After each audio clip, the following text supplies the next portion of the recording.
Hello students, आज मैं practical में आपको 4 डायग्राम्स यहाँ दिखा रही हूँ। इन चारों डायग्राम्स को आपको अपनी प्रैक्टिकल फाइल में ड्रॉ करने हैं और इनके कमेंट्स लिखने हैं। और क्योंकि ये आप प्रैक्टिकल क्लास में इनका सेक्शन लोगे, जो मटेरियल आपको यहाँ दिया जा रहा है, इनका आप क्लास में सेक्शन लेना है। तो अभी सेक्शन लेना या प्रैक्टिकल्स कराना संभव नहीं है, तो इन चारों डायग्राम्स के आपको रिकॉर्ड में डायग्राम ड्रॉ करने हैं और इनके कमेंट्स लिखने हैं। तो फर्स्ट आप देखिए पेजाइज़ा, ये मैं थ्योरी में आपको पढ़ा चुकी हूँ, जिसे हम कप फंजाई कहते हैं। अब इसकी आप क्लासिफिकेशन, सबसे पहले जो है बच्चों, ये पेजाइज़ा का डायग्राम बनाओगे आप प्लेन पेपर पे। ये पेजाइज़ा का एक्सटर्नल स्ट्रक्चर है, ये कप नुमा स्ट्रक्चर है। पेजाइज़ा का फलन पिंड है, जिसे हम कहते हैं एपोथीशिया, और सिंगुलर होगा तो एपोथीशियम। सबसे पहले आप लिखोगे एपोथीशिया एक्सटर्नल स्ट्रक्चर, बाहरी संरचना। तो पहले लिखोगे इसकी क्लासिफिकेशन: जगत माइकोटा, प्रभाग यूमाइकोटा, उपप्रभाग एस्कोमाइकोटिना, वर्ग डिस्कोमाइसिटिस, गण पेजाइजिल्स, कुल जो है पेजाइजसी, और वंश है पेजाइजा। इसका बच्चों डायग्राम बनाओगे इस कपनुमा संरचना का, और इसकी बाहरी संरचना के बारे में आप लिखोगे। क्या लिखोगे? देखो यहाँ लिखा हुआ है एपिथीशिया जो है ये फलन पिंड है, और ये फलन पिंड जो है प्यालेनुमा संरचना होती है, जो अधोस्तर पर समूह में विकसित होते हैं। और ये संरचनाएं जो हैं ये मांसल होती हैं, छोटे व्रंत वाली होती हैं। इनका व्यास जो है 1 से 6 सेंटीमीटर तक होता है। इनका रंग जो है चटकीला भूरा, लाल या धूसर रंग जो है इनका होता है।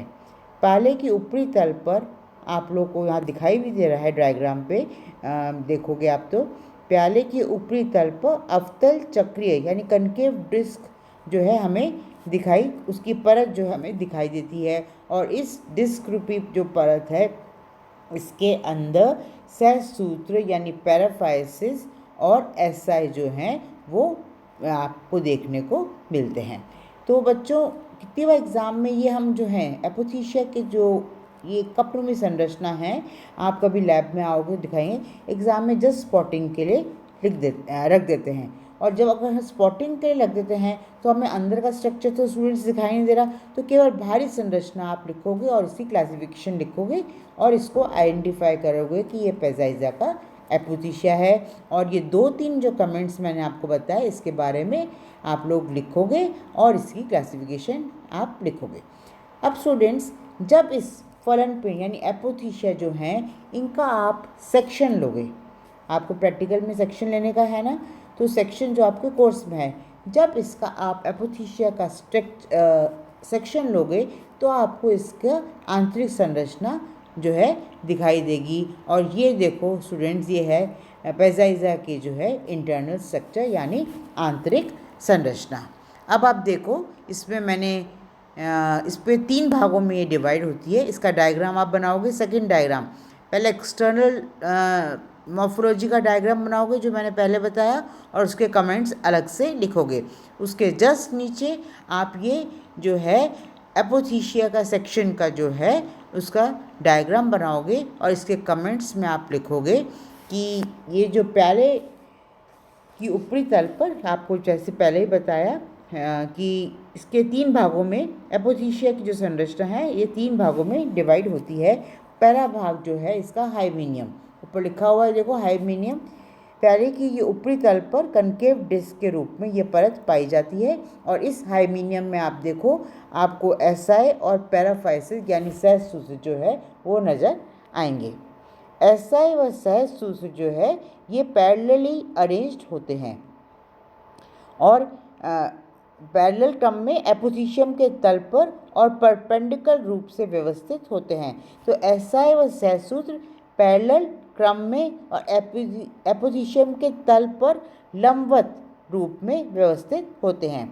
प्रत्येक एस्कस, अब आप देखो प्रत्येक एस्कस जो है बेलनाकार संरचना होती है, लंबी होती है, और हर एक एस्कस के अंदर 8 एस्को बीजाणु जो है वो देखने को मिलते हैं।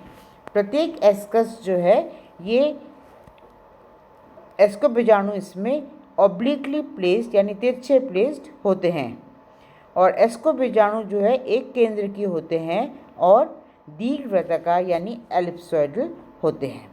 इसके बाद आप देखो ये रीजन दिखाई दे रहा है सब हाइमीनियम या उप हाइमीनियम। हाइमीनियम के जस्ट नीचे जो भाग है उसे हम सब हाइमीनियम या उप हाइमीनियम कहते हैं और ये उप हाइमीनियम परत में ये हाइमीनियम परत के समांतर होती है और इस भाग में कवक सूत्रों से एसआई, इस भाग से जो हैं कवक सूत्रों से एसआई व सहसूत्र होते हैं। तो सबसे ऊपर का भाग है हाइमीनियम, उसके बाद जो है उप हाइमीनियम जिसमें कि कवक सूत्र रहते हैं और ये भाग जो है इससे हाइमीनियम का निर्माण होता है। सबसे बाहरी भाग बच्चों आप देखो इसमें लिखा है लास्ट का सबसे बाहरी भाग जो कहलाता है एक्सीपुलम और ये एक्सीपुलम में आप देखो इस डायग्राम में ये तो एक तो पेरिडम, ये बाहर का जो रीजन है ये पेरिडम आती है और एक्सीपुलम क्या होता है स्टूडेंट्स, ये एपोथीशियम का बाहरी और आधारीय भाग होता है। ठीक है, दोबारा से मैं डायग्राम को फोकस करती हूँ। जो एक्सीपुलम होता है ये एपोथीशियम का बाहरी व आधारीय भाग है। इस क्षेत्र के कवक सूत्र सघन रूप से इंटरवोवन या अंतर्गुथित होकर सूडो पैरेन्काइमेटस संरचना का निर्माण करते हैं।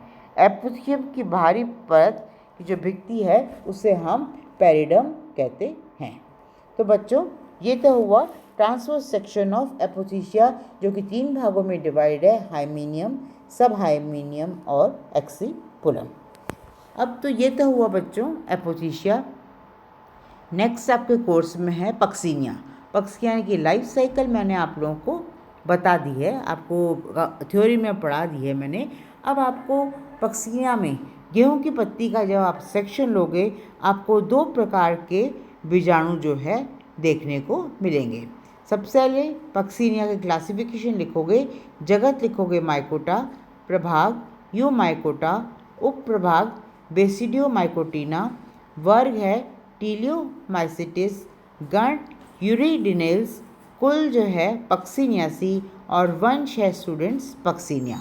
अब जब गेहूं की पत्ती का आप सेक्शन लोगे स्टूडेंट्स तो आपको 2 तरह के बीजाणु दिखाई देंगे। पहले आप देखो ये फर्स्ट डायग्राम देखो, ये है यूरिडो बीजाणु और सेकेंड डायग्राम जो है टेरेटो बीजाणु।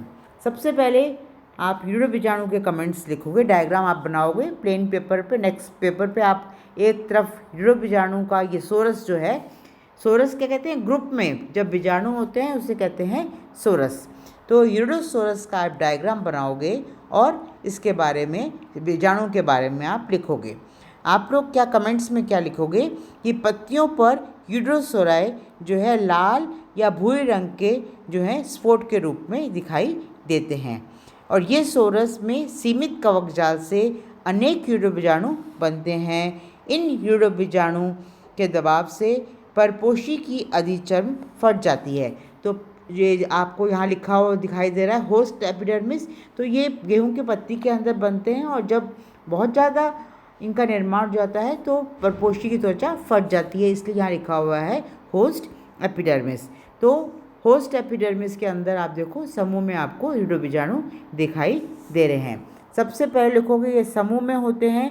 प्रत्येक यूरिडो बीजाणु आप देख लो अंडाकार होते हैं और जो है एक कोशिकीय होते हैं और ये गोलाकार होते हैं, अंडाकार होते हैं, एक कोशिकीय होते हैं और हर एक कोशिका के अंदर स्टूडेंट्स द्विकेंद्रिकीय मतलब 2 केंद्रक उपस्थित होते हैं। बीजाणु की बाहरी भित्ति मोटी, अब आप देखो ये बाहरी बीजाणु की जो बाहरी भित्ति है मोटी होती है, लघुकंठ की होती है और जो है भित्ति अंदर की भित्ति जो है इसकी चिकनी होती है। नेक्स्ट कमेंट आप लिखोगे कि इसमें 4 जनन छिद्र देखने को मिलते हैं, यानी 4 जर्मपोर इसमें देखने को मिलते हैं। स्टूडेंट्स इनमें जो है आप जब डायग्राम बनाओगे, डायग्राम बिल्कुल साफ़ सुथरा बनाओगे, उसको वेल लेवल डायग्राम बनाओगे आपको केवल इतना लिखना है कि पत्तियों पर लाल और भूरे रंग के जो हैं स्पॉट नज़र आते हैं, और ये स्पॉट किसकी वजह से हैं? यूरिडोसोरस की वजह से।